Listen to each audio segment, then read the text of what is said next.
This is the Kent Business Podcast.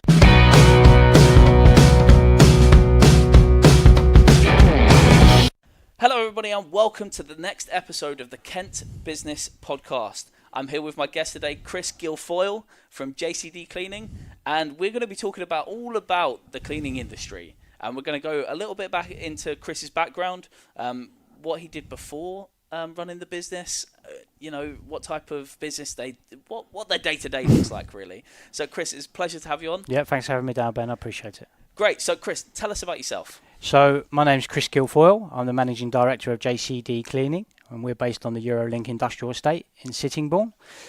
JCD Cleaning is going into its fifth year now. It's made up of 3 directors. We're a family business, so it's myself, brother, James, and dad, who's Don. And yeah, we sort of started JCD 5 years ago now, just out of a little bit of frustration, really. We all worked for big, major facilities management and cleaning companies, and felt there was a little bit of a niche in the market in terms of giving companies, sizable companies and smaller companies, a real good service, rather than having lots and lots of clients that we just cannot possibly service, given the volume we've got. So we felt there's a little bit of niche in that middle ground, and that's where we are today, Ben. So from your background, is there anything that you did kind of before cleaning, or was it just something that you kind of fell into? Or I think my personal story is probably a little bit of a cliche for most young men. At school, I think I certainly had the capability, but chose maybe to mess around with my friends rather than listening to the teacher at the front, which is something that most people do, a bit of horseplay at school.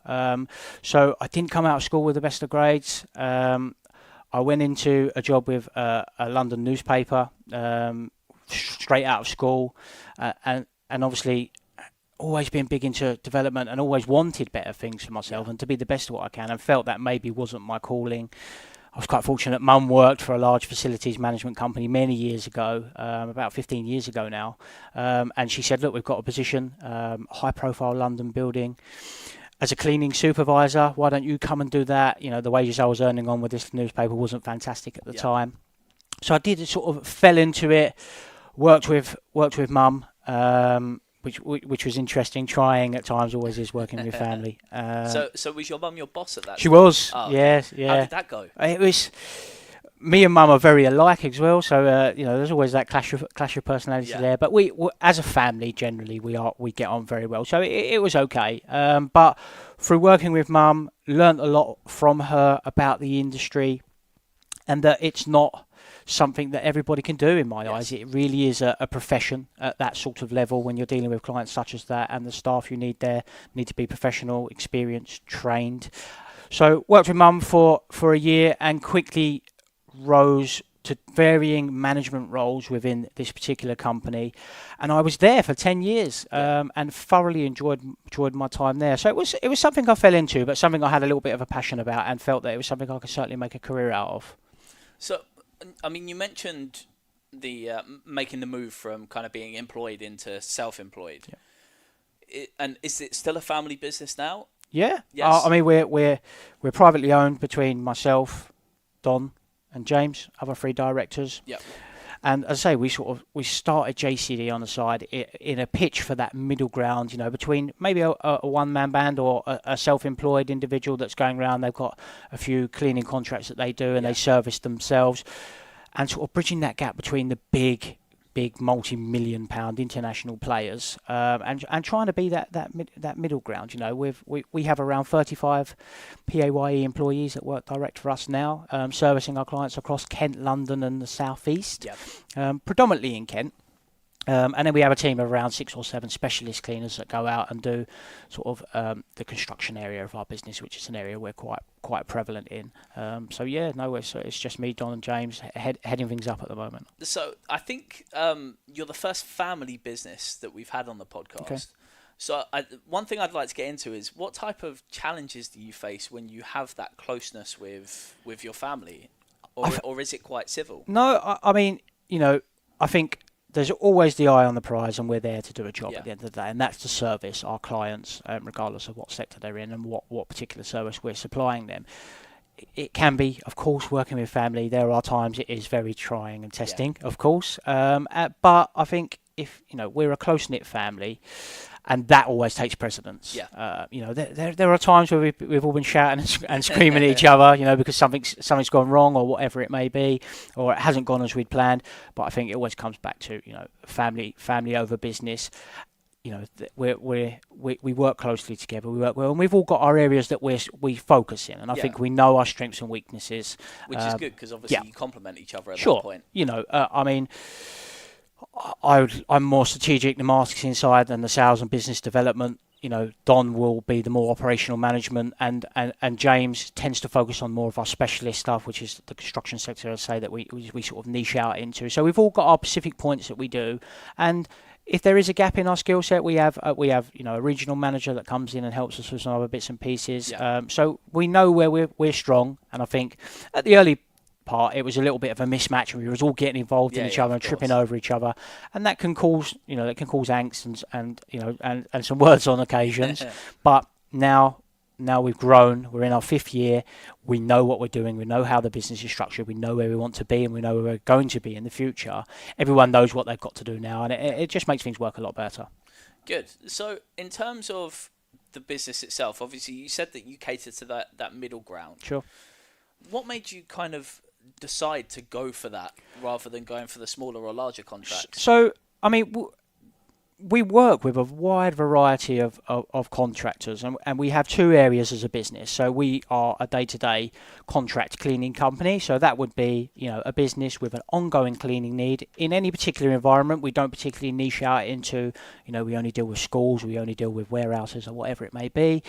We service anyone with an ongoing cleaning need in the public and private sector. And then we have, alongside that, we have all the support services that come with a need. So the likes of window cleaning, carpet cleaning, washroom support services, and anything that a business could need to manage, their curb appeal, shall we say, when people are visiting them, and make sure their premises is clean. And then in our specialist side of things, we niche out into the construction field, which is a notoriously difficult industry. Yes. From our perspective in cleaning, but something we found a great success in, and we're building a relationship with some big main contractors in the UK.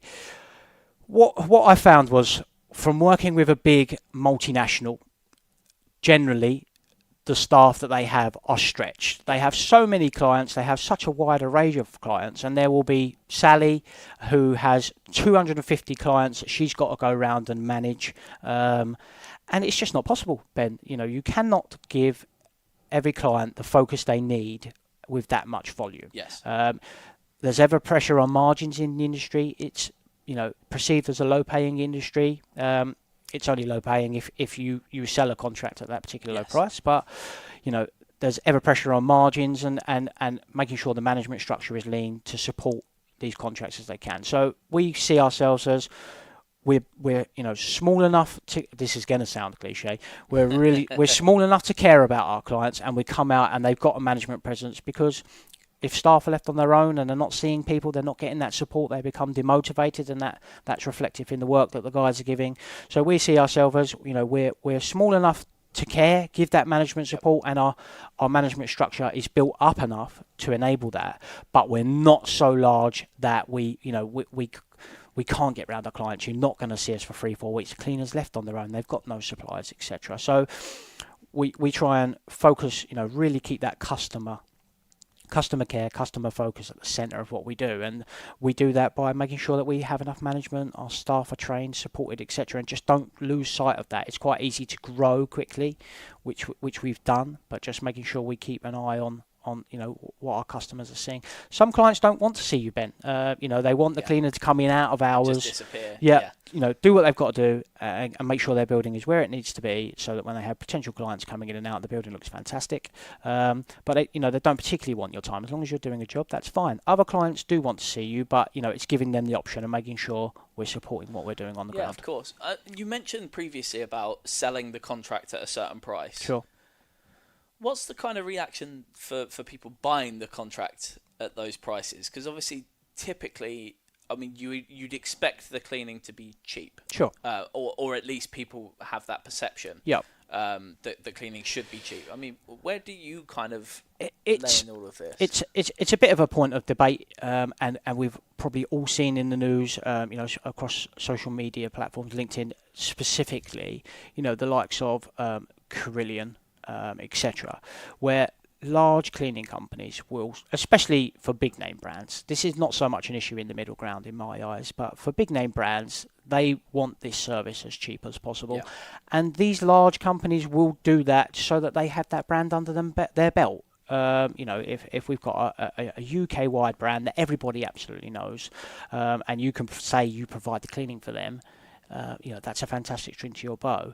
I think it's in the selling. Yeah. When you're building that relationship with a customer, explaining to them, it's not, we're not just getting, Sally. No offence to anyone called Sally, of course, but we're not just getting Sally from down the road to come in, dropping her in your contract. These are trained professionals. There are governing bodies within the industry. The British Institute of Cleaning Sciences is a big one.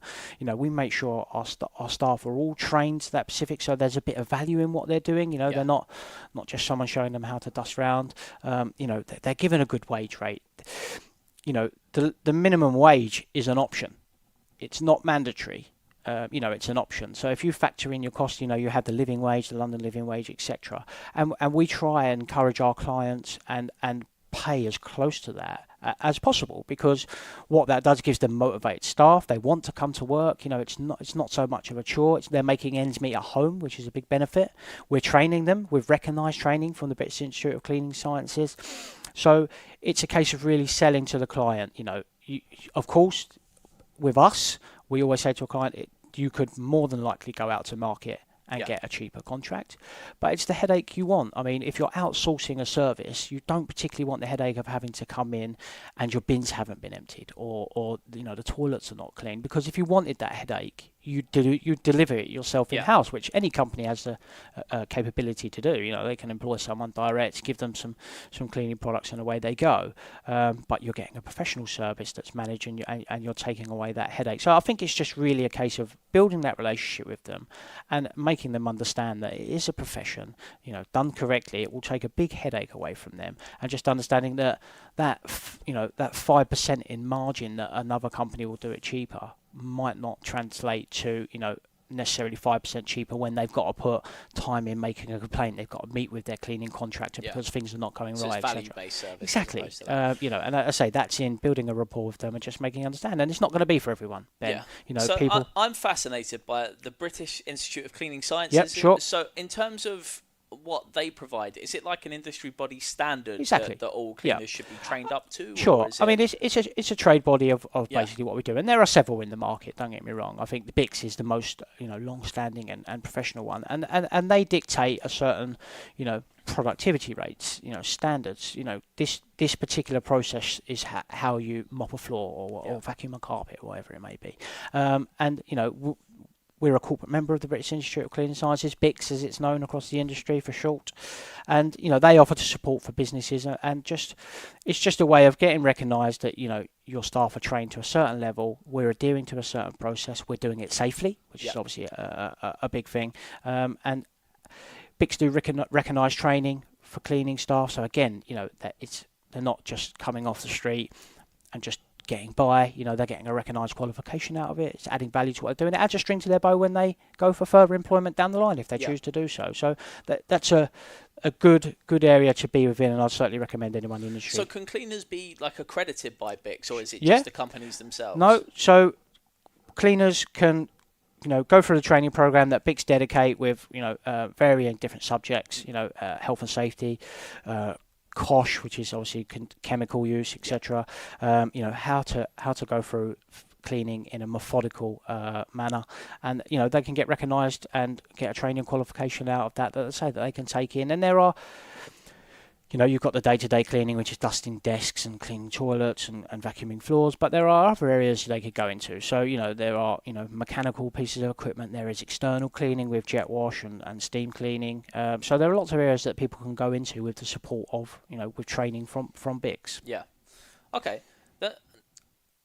was that something that you always kind of had in mind when you started, that you wanted to be trade body associated, or is that something that just kind of happened along the way? I think from working with my experience with large FMs, and it's something that held me in great stead when we started JCD Cleaning, is we know what clients, or I knew what clients look for in a cleaning contractor. You know, someone that's ISO 9001, you know, ISO 14001, safe contractor approved. You know, they're a member of a governing body of their industry. These are all areas that demonstrate externally. It's not me saying I'm fantastic. It's someone else coming in and saying, look, these guys have got a sound management process.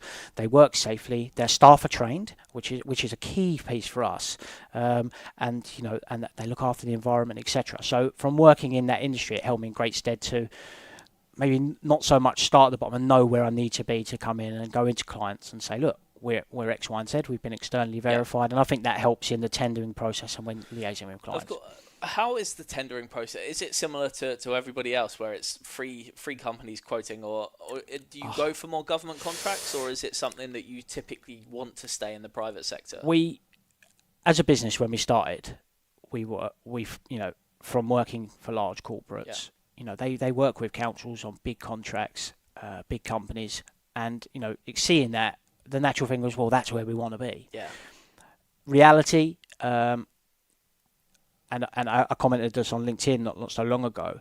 The public sector is a difficult sector. Yes. You know, again, we refer back to Carillion and things like that. These are public sector contracts, and in my experience, you mentioned free companies. Yes. Unfortunately, that's not the case nowadays, Ben. I've been on walk rounds for public sector contracts where there's north of 20 cleaners, cleaning companies on a walk round. Yeah.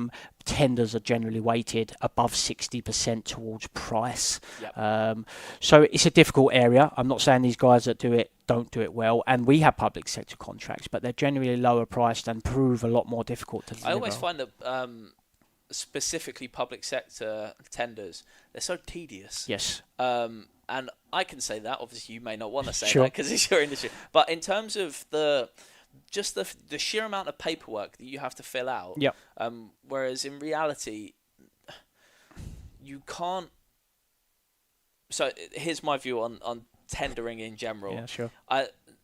I understand that tendering needs to happen. Yeah, of course. It's a legal requirement in a lot of places. But I think the tendering process that they provide is just, it's archaic. Yeah. It's very old-fashioned. Sure.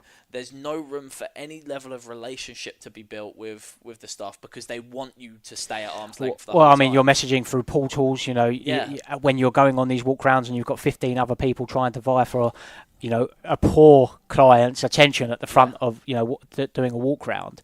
It's difficult. There is certainly a commercial decision to be made in terms of tendering. I think it's a necessity. It's coming, if you're not being seen and people don't know who you are, hence why I'm sat opposite you today. If people don't know your name and they're not seeing your brand, you don't exist. So I think you need to be at the forefront of these. But I think there's certainly a decision to be made in terms of which contracts you go for, which you can add the most value, and you can demonstrate that you can do at a good price. I think it's a necessary evil, to be honest, Ben. But you're right. The process, you'll have an invitation to tender where they'll cut 40 contractors down to 20, and then you've got to go through the tender process, various walk rounds, etc. So it can be a long, drawn out process, and you say it voids you of that building a relationship with the client. And I think even after you've won the contract, because we went for some public sector contracts, and I can say, I won't say the council name, but it was a council in Kent, and I personally put a tender forward, not for my business, for who I was previously working for, and we did this amazing presentation about what it is we could do, and we put it step by step. And I had this awesome question that I was going to ask because nobody else had asked it, and then I asked it, and then they publicised that question. Yeah, they tell everybody else. For God's sake. I thought I'd get some form of leverage there, but then we got a 0 on the tender because it wasn't a Word document. Oh, you're joking. And I misread it, and that's completely my fault. Yeah. But it was so funny to me because we had exactly the same content. Yeah. And all of the provided documents, we just made it look nicer. Sure. And they was like, nope. they're long documents that they have to go through, and Yeah. they stipulate very, very strictly, you should meet a particular requirement. And if And you that's the don't, thing. On theirs, it didn't say. They just said, oh "Please God, send us through this sure, form." yeah, You need to cover this, and this. It yeah, didn't say whether it was a document or what. And nobody had asked the question. They just assumed that it would be in a report. And I was Yeah. like, right, let's stand out then. Sure. And then they were like, yeah, we can't accept that. I mean, public sector, I say they're obviously bound by yeah, rules and regulations of what they should be doing, and it's hard to stand out in that field, especially in the tender process, because say you've got a Word document that you've got to go through. Yeah. It's got to be X amount of words, etc. So it is hard to to build that relationship there. Private sector, again, they go through the same process, but you have the option of a conforming and a non-conforming bid. So if you think, okay, I can add some real value to this contract by doing X, Y, Z, or we use chemical-free cleaning, or we use some lean engineering processes in the cleaning design of how our staff travel through the building, etc. You can voice them. So there's you've got that little bit. Yeah, see, the private one that we did a large private one, and I can't talk about it because we're still under NDA, Sure. and I signed my life away for that document. Solicitors, but we won quite a large contract, and that was private, and that was because we kind of went above and beyond Sure. and said, these are the reasons. We tried the similar thing for the public sector, Yep. and they were like, can't accept it. No, sure. You know? I mean, we went through a period of not going for any public sector contracts, and that was a commercial decision. Do you hire somebody to do it, or do you do it yourselves? We've done a mix. I mean, I say we're still a relatively young company. Yeah. 5 years is not a long time in business by any stretch of the imagination. And we've toyed with both. We've had guys come in and work with us on an ad hoc basis, and we've delivered it ourselves. And we found mixed results in both. To be honest, I think it really does depend on the contract, what they're looking for. Is it a local council? Is it a private sector? Is it a private entity? And I think that does play a huge part in it. But I think as a business now, we're just a lot more selective about what we're going to tender for. Yeah, and that makes sense. And I think, if you read a tender document enough, I think you can generally gauge, what a client is looking for. If you look at a tender... You might fall asleep sure, a few times yes, throughout the process. certainly cure insomnia. But if if I pick up a tender document and I see it's 85% weighted towards price, it's not something I'm going to... It's not going. I've done that a couple of times as well, where it's just like, well, you have to provide the cheapest price possible, pretty much, and that's what they're asking. We've had our budget, beat that by however many thousands. And we want a better service for it. Exactly. I mean, we've had tenders before at that sort of weighting, and the frustrating thing is you'll come first in quality or second, but you come third and fourth in price, and you're out the game. And it's really where you want your business to be. Do you want to be known for your cheap price? Yes. Or do you want to be known for the quality that you deliver day to day? And I think we'd rather the latter. Yeah, and that makes sense. And I think that's a good time to take a short break. Sure. So we're going to take a short break, and we will be back after for the second half of the Kent Business Podcast. I can't even speak today. It's Friday. Yeah. My words are just slurring. And yeah, it's sunny. Like the world is just turning outside. But in the second half, we're going to talk a little bit more about what changes the industry could make to perhaps kind of get rid of some of the stigmas that are there, and your opinions on that. And also, as always, we like to praise another business in the Kent area. So we're going to go through all of the second half, and we'll be back with you guys shortly. We all know firsthand that the property industry can be very difficult to understand, and that's why we have to bring in the experts when that's the case. We've been working with Graham Kinnear Property Consultants to really help Kent businesses and Kent business owners understand what it is to do with their properties. So, whether you're planning an extension, need an EPC, an energy performance certificate, need advice on party walls, or even have a dispute over a boundary, the team at Graham Kinnear Property Consultants should be your first call. Why not give them a call on 01843 583 000. That's 01843 583 000, or contact them via email at kent@grahamkinnear.com. This year, Maximum Media have teamed up with Butterfly Business Events to be able to bring you the first ever event of its kind. Tech Expo UK will bring some of the biggest names in the tech industry all into one place, and the aim of the day is to really help business owners understand exactly what it is they need to be focusing on with their technology. This is something you cannot miss. Tickets are completely free to come along, and the lineup of speakers will be released very soon, if not already. So, listen, guys, I, for one, am super excited about this event. So please mark it in your diary. It's the 26th of September, 2019. That's the 26th of September, 2019. And you can visit the website at www.techexpouk.com. Welcome back, everybody. We're here in the second half with my guest, Chris Guilfoyle from JCD Cleaning. There you go. I thought it was JDC Cleaning, but it's JCD. You get JCB as in diggers. But yeah. JCD Cleaning. That's it.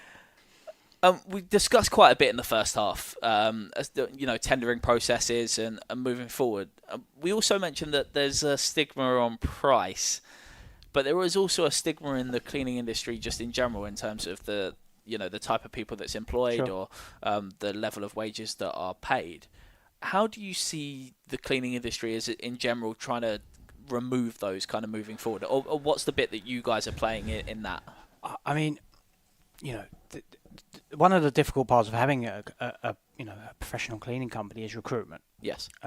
Now, one of the ways we do that, we discussed in the first half about the appropriate selling process and explaining the benefits of having higher paid staff. They're going to be more consistent. They're going to give you a better quality of work generally. So it's educating the customer. Recruitment is a difficult process within cleaning because people don't see it as a glorious industry. Yep. I can't see myself making a career out of that. All the stuff I may have in my younger days perceived as to be true. So I think it's just a case of making sure that when we're interviewing staff, we're explaining what the wage rates are, and people think, cleaning is minimum wage. That is not the case in any shape or form. Especially in our construction field, where we work quite a lot of our specialist guys, they earn good money, really good money, because they do hard work. It's a difficult industry to be in. So it's just a case of, when we go through the interview process, which can be long, very long at times, you'll have the numbers game where you'll invite 50 people in, Ben, and you will only get 10 turn up. Yeah. That's a regular occurrence. It's just really going through that process, being patient. But when these people come in, explaining to them that, this is something you can make a career of. When I first started, you could get apprenticeships in cleaning, and, there was lots of funding around that. And, training for people in the industry. And it's just a case of really making sure that when we're selling to clients, we're costing a contract at a good wage rate that attracts the right people. And when they come on board with us, investing in them, taking them through the training program that I mentioned earlier with BIX, and making sure we're giving them something, that they feel valued when they come to work. And that reflects when they deliver services on site. I think unemployment in Kent, particularly, if I'm not mistaken, it's around 2.2%. So that there's a market for people to get in there, and there's so much work that they could get into, but there's that stigma that they don't want to go into that. Yeah. So some people choose to remain unemployed because they'd rather do that than come into our industry, which is a real shame because it can be a really rewarding industry. And I think there's other issues as well as that. In terms of the unemployment and people just not wanting to work because it's actually more profitable in a lot of senses. Yeah, I mean, we come across that. You will get people come in the office. They'll tell you they're interested, they really want the job, and they will literally go through the motions of signing paperwork. Yep. Day one, they don't turn up. Unfortunately, that's something you've got to just take on the chin and deal with, and have a contingency in place to do that. But I think again, same with when we're selling or we're building trust with clients. The same process is true when we're dealing with guys that come in our office for recruitment processes. Because if I come to an interview with you, Ben, and I come in and you're sort of very authoritarian, and well, this is how it's going to be, this is that, and I'm going to only pay you this. You think, well, do I really want to work with that person? Do I want to be in that industry? And being the industry it is, and cleaning, and people think, I've got to just clean toilets or whatever it may be. There's already that guard up anyway. So it's a case of our staff deliver what our ethos and deliver our company. They carry our company forward. So without them understanding what we're about and feeling valued, that's not going to reflect on the floor. And that only reflects negatively on me, our other directors and our brand. So we need to make sure that when we're dealing with these guys that they feel valued and they're delivering what they need to out on site and they're supported. Yeah, and that's I think that's a large factor as well, just in recruitment in general, is that if you're just forcefully telling somebody that this is exactly what you're going to earn. Yeah. I think the biggest trick in recruitment is when they ask you for what salary you Sure. want, because that's ridiculous. Why do you need to know? Yeah. You know, you should be offering a salary based on experience and so on and so Exactly. forth. So, I mean, you know, you can at ground level, you can come in the industry with no experience. Yeah. I think the key for us and what we offer our clients and people that are coming to work with us, because there is, in our industry, unfortunately, there is always a recruitment gap. You know, we're always looking for people that want to come to work, that want to get on in a company. You know, we're not micromanagers. We're not over your shoulder. We'll show you how to do something correctly, how it's going to deliver and affect our clients on site. Yeah. You know, whether that be in a commercial premises or out in one of our construction sites that we work a lot with.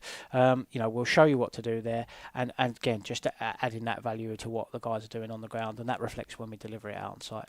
Yeah, because I'm just thinking through my mind, like there's quite a lot of places that actually bring in cleaning contractors. Sure. So when I worked at Tesco's, that was completely contracted out. And they were really nice guys, and you know they earned a very good wage, Sure. and they were happy. Yep. Like we always chatted, and you know, people again, you know, I say even in the construction field specifically, which is even more difficult than the contract cleaning. You know, you're seen as the bottom of the run. But if we all sit back in our commercial environment, whether that be in an office, construction, warehouse, I can guarantee you 99.9% there is someone that is cleaning up in that premises and making sure that it's presentable for you the next day. Yeah. So, you know, every office block you walk past, every school you walk past, there will be someone out on the ground keeping that up and tidy. And I think if everyone in Kent, all the cleaners stopped cleaning, I think as an economy we would soon notice.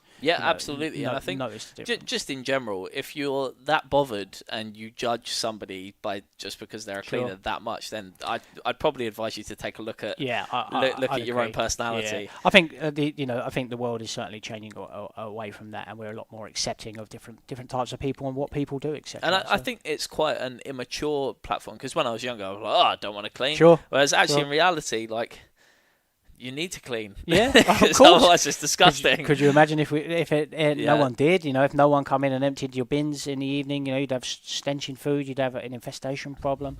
So it is a real necessity for businesses. But you know, it's so. And then you know, this is where it comes back onto the pricing issue, where people go, oh well, I'll just get someone to do it cheap because it's easy. But done right, it can have a big effect and make sure you know your building's maintained moving forward. Yeah, and it makes an impact as well. Like I was saying, there was a cleaner at Tesco's, and he used to sing every day when he was cleaning. And I remember him specifically. He had a big mustache, big grey mustache, and grey hair, but he used to sing every day, and the customers absolutely loved him. There are, and they just, you know, he was always chatting with them, and it was never that option that, well, you're a cleaner, you're nothing. No, exactly. Yeah. I mean, there are some you know, one of the plus sides of what I do and what I enjoy is I get to travel around the southeast, predominantly Kent, but all over the southeast, and meet some fantastic people. See some fantastic places, and you know, the people you meet in the industry is great. I mean, I've been fortunate enough in my time to notice that everyone held in high regard in our industry is a people person. Yeah. You know, they can talk to the managing director of a global company the same as they will talk to a cleaning member or the member of the staff, and I think that's a key thing. I mean, there are some people on LinkedIn especially, you know, you see their content in the cleaning arena. You know, they're people. They're people. Yeah. You know, they're out on site with their teams, with their cleaning operatives, and they make them feel part of the group, and that reflects in the business. So a key part, and I think that stigma is slowly going over time as we as a nation become a little bit more accepting of different kinds of people and different types of industries. So it's definitely going away, but I think there's still some work to do there. Yeah, and I think that's similar to how you said. I mean, I am of the opinion that, you know, you will succeed in business if you are a people person. Yes. You know, and anyway, you should be able to treat the Sure. CEO the same as cleaning staff, especially if you are the managing director of a business. Yep. You know, it is your impact that will make the rest of your staff take note on how they treat other people. Exactly. And if you're able to do that, then you know we're in a better position. Yeah, I'd say that you know, in any industry, not particularly ours. You know, the guys that, the Bill Gates, etc., they're people. Yes. They may seem unapproachable at times, but when it comes down to it, that's really what it's about, and that's key in our industry. Whether we're building a rapport with a new customer, or I'm out on site with our staff and we're training them, or I'm talking to a construction director, which is a little bit more, it's out of that corporate field and a little bit more direct and down the line. It's being able to deal with all different types of people, no matter what level, no matter where they are within their life. I mean, we all have our ups and downs and struggles, etc. So we need to take that into account. But being able to talk to multi-different people is definitely a skill set. And you mentioned Bill Gates there. There was that photo that was going around where he was queuing in line for like a Sure. taco or something. Yeah, exactly. And he's in street clothes. He's in tracksuit bottoms and a jumper. And this is one of the world's richest men, Exactly. and he was waiting in line just like everybody else. I think I put a post on LinkedIn not so long ago about social media and the perception that it gives. And it is generally a snippet of someone's life in terms of what they want to see. But what I think the industry, what business as a whole, not particularly in our industry, business as a whole, is people being themselves. Yes. It's good to see there's lots of stuff on mental health going around on the industry, on the internet, etc., and talking about those things. And the struggle is what opens up people to trust you. Exactly, You're a normal person. It's not all suns and rainbows, as per se, as people put on social media. So having that openness with people is definitely the way to go. And I think social media has also highlighted that if you're fake and you've been faking it for a long period of time, you'll get found out, because there's people, years down the line where somebody's posted something on social media that completely goes against everything that you've been trying to publish for 4 years. And the reality of it, and I'm a big fan of open entrepreneurship. Sure. And I mean that in the sense of stop saying everything's great when it isn't great, and acknowledge sometimes that times are tough. Sure. But if somebody says, "Oh, what's running a business like?" Don't go, "It's amazing, it's fantastic," because you're completely misleading. Yes, it's and you are lying. Tough. Yeah, you are completely lying. So you've never had a bad day in the past, year that you've been running a business. It's lies. Yes. And I'm a big believer in, if somebody asks you, be truthful with them, and you don't have to say, we didn't make any sales this month, but just say, it's a bit slow this month, but we'll come back next month and carry on. I mean, as being a business owner, it is tough. Yeah, very tough. Tougher than I ever thought it would be. To be honest, I thought I'd come out and it'd be fantastic. I'd have loads of people working for me. I'd be able to play golf every day of the week, and that I can assure you is not the case. Yeah, and I wouldn't even want to play golf. I suck at golf so much. Well, I like to think I'm reasonable at it, but you come out, you're working the hours. It's difficult. There are lots of things you need to take into consideration, and just having that openness just builds trust and rapport with everybody.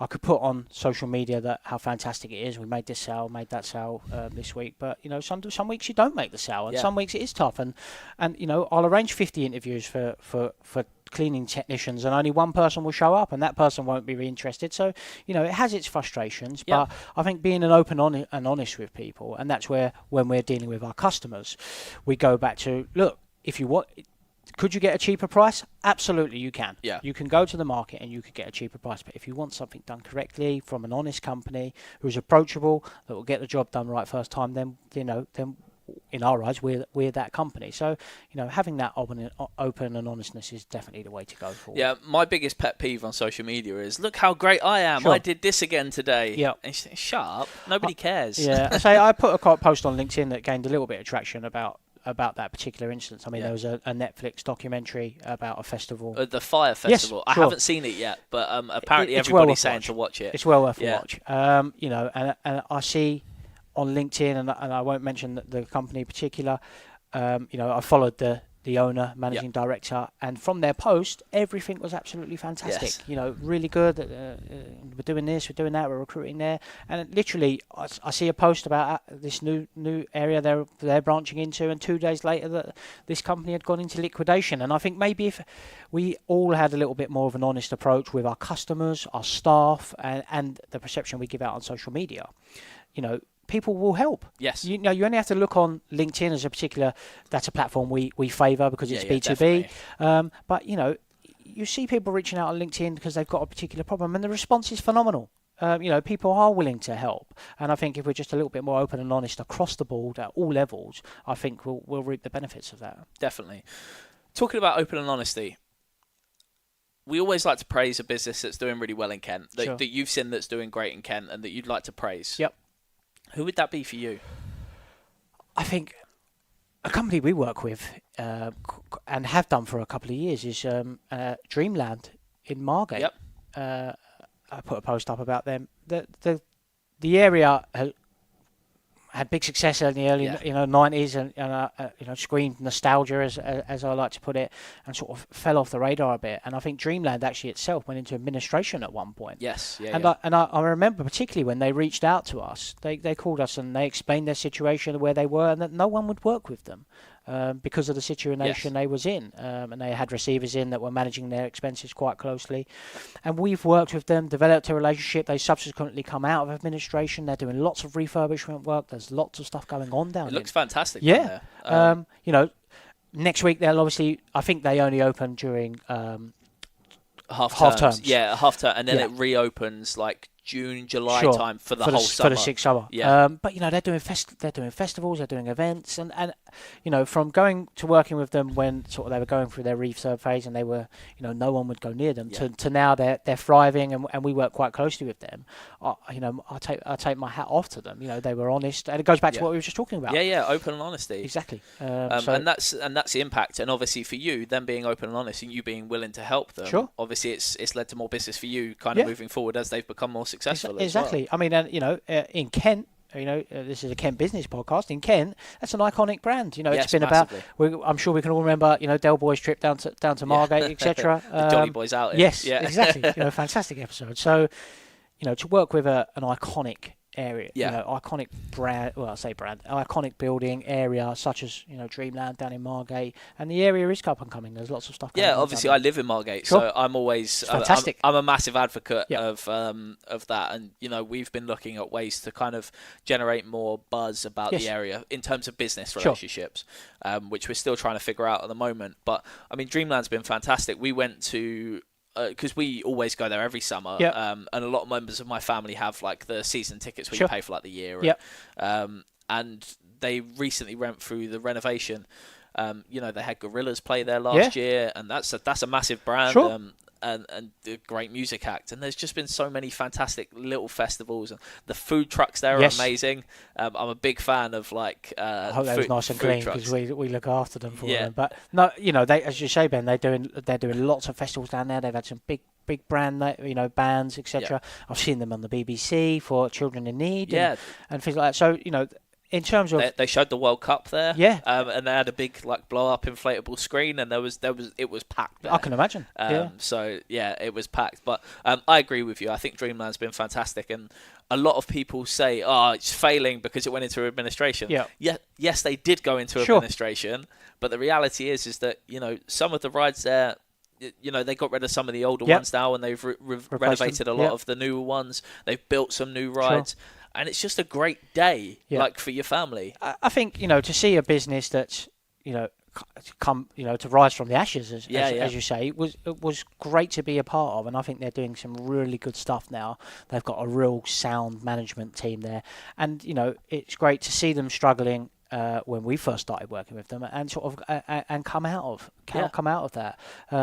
So Dreamland would be one that we work with, and another company I feel I should mention is something is Blue Rocket Accounting in I Dartford. love Blue Rocket. We dealt with them. Was it Blue Rocket? Sorry, you said Blue Rocket. They're really. They're great based guys. in Dartford. We've always struggled with accountants in particular. But the guys down there, Miguel and the team. Miguel is a great guy. Yes. Yeah. Absolutely fantastic. Highly recommended. And to work with them over the past couple of years, again, another business in Kent that I feel is a real good business. Good qualities. Their customer focus is second to none. The team on there are always fantastic. So working with Dreamland and experiencing them come back from where they were to where they are now, and making forward down in Margate, and obviously working with Blue Rocket over the past couple of years. They're both two Kent businesses that are absolutely fantastic. It's funny actually because I've got my heart set, and I will never be able to get this ever, because I don't even think that the council have allowed it for use. There used to be a restaurant that was above the entrance to the Dreamland Cinema called Cosmo. Okay. It was a Chinese restaurant, and it was like all glass plated across the front. And the Chinese, it was awful. It was like an all you can eat for like £4. So you knew you was going to have a stomachache when you ate there, but it was £4 for Chinese. So you just go and eat it. Of course. But they've completely gutted that out now, and I'm obsessed with the thought of having that as an office. I think that would be amazing. That glassed front office, the glass front with straight the seafront, straight in the seafront. And I don't even think it's allowed for like commercial use anymore. I think it's just they're going to be using it. Dreamland is going to be using it. They're opening Dreamland. If you fancy giving me a cheap deal, Ben will have it. We'll have a chat. They're opening a new restaurant up there, on the front actually, with a glass front. I think it was called Ziggy's. I think it's an Afro-Caribbean restaurant that they're looking to reopen up. But it's got fantastic views of there. So no, there's some good views down on the coast. Yeah, I love it. I do like it. I'm sure they'll look after you, Ben. They'll give you a shout. Exactly. Yeah, come on, guys. Like I've given you a shout out now. Chris giving you a shout out. We'll get 2 tickets down there. Yep. Yeah, we'll go see a band. Yeah, it's a great place to be. And I think it's Panda. I forget the name of the Chinese restaurant that's in there, but it's amazing. Yeah, like the actual Chinese restaurant in Dreamland. Sure. The food truck one. I'm not sure. The chili beef is incredible. Yeah, there we go. So there you go, guys. Chili beef. There's a hit for you. Anyway, digressing. In terms of, you work a lot in Kent, and thank you for shouting out those businesses. I'm a huge advocate, and the podcast is a huge advocate of just shouting out, because obviously Dreamland and businesses like Dreamland, they go through tough times, and to be told that they're doing a good job, sometimes that's what you need to keep you going. Exactly. So thank you for that. So we're coming to the end of the podcast now, and we've got the last section. So what is the one question that you would like to ask the Kent Business Podcast audience? I think with the ever-growing emergence of social media, just understanding how in a business-to-business environment is the best use of social media, purely B2B. There's such a wide range of platforms now. So what would be the top B2B platforms that the guys in Kent, the guys and girls of Kent businesses use today for B2B marketing? Because we have such a, we talked about Pinterest, and there are them maybe not so mainstream forms of social media. So that's a big area that we're certainly looking on at JCD. So it'd be interesting to know what you guys use in terms of B2B marketing and social media to market your business. Okay, great. And if you would like to answer the question or join in the conversation, the hashtag is KBP, standing for Kent Business Podcast. If you tag maximum_media UK in any of the tweets, then we will monitor the conversation. Please, if you've liked the episode, please rate and review us. 5 stars, guys. 5 stars all the time. Or 3 stars. We'd be happy with like 4. I feel like that's an acceptable level. Sure. But Chris, it's been an absolute pleasure speaking to you. Thank you. What's the best way of people to get in touch if they do want to learn more? So, of course, you can visit our website, which is www.jcdcleaning.co.uk. Contact us on there. All our details are there. And, we'd be happy to help with anybody. In terms of social media, what's the one platform that you prefer people to get in touch with? JCD Cleaning are prominent on LinkedIn. I think that's probably the better one. Best platform, obviously, Chris Guilfoyle on LinkedIn. JCD Cleaning Limited on both Instagram and LinkedIn. For our business page. Fantastic. Chris, it's been an absolute pleasure. Thank you for being a guest. No, thank you for having me down, Ben. I appreciate it. And we will see you all next time on the Kent Business Podcast. Bye, guys.